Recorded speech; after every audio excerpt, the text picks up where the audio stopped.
Hi, my name's Daniela and I'm from Stojanovic and Associates Migration Agents. Hello from Australia.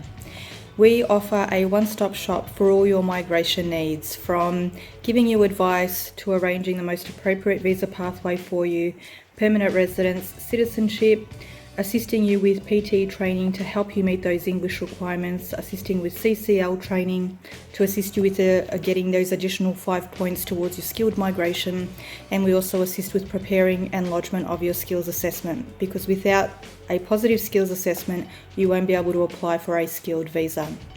Once the process is finished, we can obviously assist you with relocation. So if you don't have any family or friends that can assist you once you arrive, this is what we're here for. We can meet you at the airport, we can find you a rental property before you come, and we will also take you on a day tour to see different tourist attractions in the state that you wish to be in, and also attend to some personal matters in establishing yourself in Australia, such as opening up bank accounts, driver's licenses, enrolling children into school if you have a family, and much, much more. Today, I am focusing on IT professionals. IT professionals are highly needed and regarded in Australia. We have a high demand for them, so much so that during this current pandemic, the IT professions are considered on the priority skills list. What does this mean? This means that if you have your visa approved, even though the borders are closed, given you have a critical skill set that Australia needs, you should be able to come into Australia. The way these IT professionals apply to come to Australia is through a skilled visa. Each state has what occupations they require, and 90% of them do require the IT profession. In order for you to meet these criteria, there's a few things that need to be attended to. It's a 3-step process: expression of interest, letter of offer, acceptance, and applying for the visa. So let's start off with expression of interest. Expression of interest means that you have a minimum of 65 points and that you can meet the requirements for obtaining a skilled visa to Australia.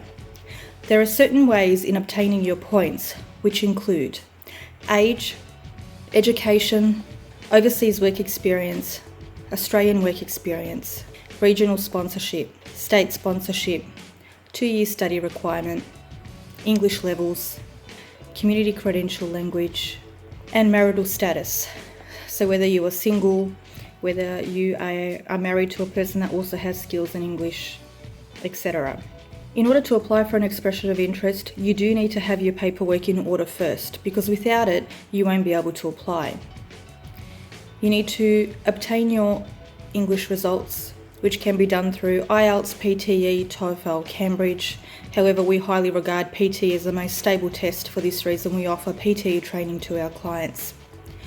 You would also need to obtain a positive skills assessment, which we can assist with and ensure that you're nominating the correct occupation based on your occupation and work experience. Once you have this, and of course if you want additional points, we can also assist you with the community credential language, and only then can we apply for the expression of interest. Even though the minimum requirement is 65 points, at the moment those with 90 points and above are getting selected first. It is important to note that once the expression of interest is lodged, if you are applying through the state, which is called a 190 visa, they will determine whether or not you meet their specific requirements, which is separate from the visa requirements, in offering your position in their state. And if they do, you will receive a letter of offer, which in turn will allow you to apply for the visa to come to Australia. The other way of doing it is through the 189 visa, which is a skilled independent visa, which means you are not applying through the state, but genuinely applying because you're a skilled worker.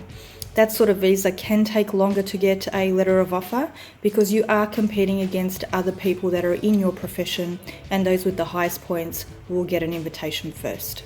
If you're looking at migrating to a regional area, which is a 491 visa, this is also an option, and if you don't have high points in going directly through the permanent resident pathway, there may be an opportunity or a pathway to be able to come through the skilled regional visa, which is also a state-sponsored visa.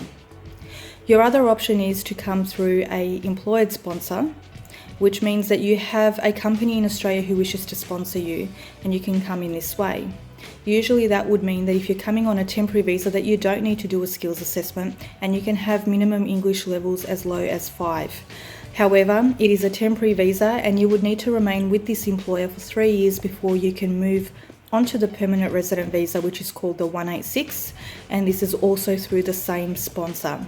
Having the opportunity to go through skilled migration visa rather than employer sponsored visa is beneficial to you because A, you have your status, and B, you can obviously set up your own company if you wish or work for any employer that you want. So let's talk about the requirements and how many points you can get for it. So with age, if you are between 18 and 25, you get 20 points. If you're between 25 and 32, you get 30 points. If you're between 32 and 39, you get 25 points. And if you're between 40 and 44, you get 15. You do have up to the age of 45 to apply. After this, you do not qualify for the skilled work visa. Let's talk about the English criteria. If you have 6 on IELTS, which is like 50 on PTE, you get 0 points. If you get 7 on IELTS, which is the equivalent of 65 on PTE, you get 10 points. And if you have 8 on IELTS, which is the equivalent of 79 on PTE, you get 20 points.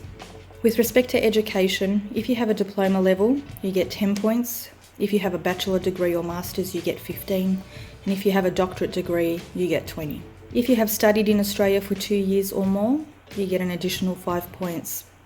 If you complete a community credential language, which means you have a second language and you can prove that through completing the NADI test, this will be an additional 5 points. If the state sponsors you for permanent residency, this will give you 5 points.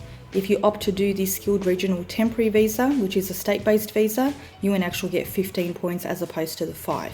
There are many other requirements such as work experience. Work experience is separated between Australian work experience and overseas. It cannot be combined. So if you have overseas experience of 3 years, you get 5 points. If you have experience between 5 and 7, you get 10 points. And if you have 7 and above, you get 15. With respect to Australian work experience, if you have 1 year, you get 5 points. If you have 3, you get 10, and so on.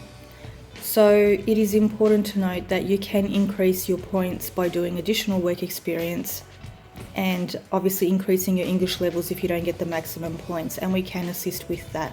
Skilled visas are not the only way that the IT professionals are coming to Australia. They are also coming to Australia if they are business owners and are looking to set up or take over a business in Australia. This would mean that if you have an IT company in your home country and you're a business owner, there is an opportunity to apply for a business owner visa where you could come to Australia and set up a company to do the same. For more information, give us a call.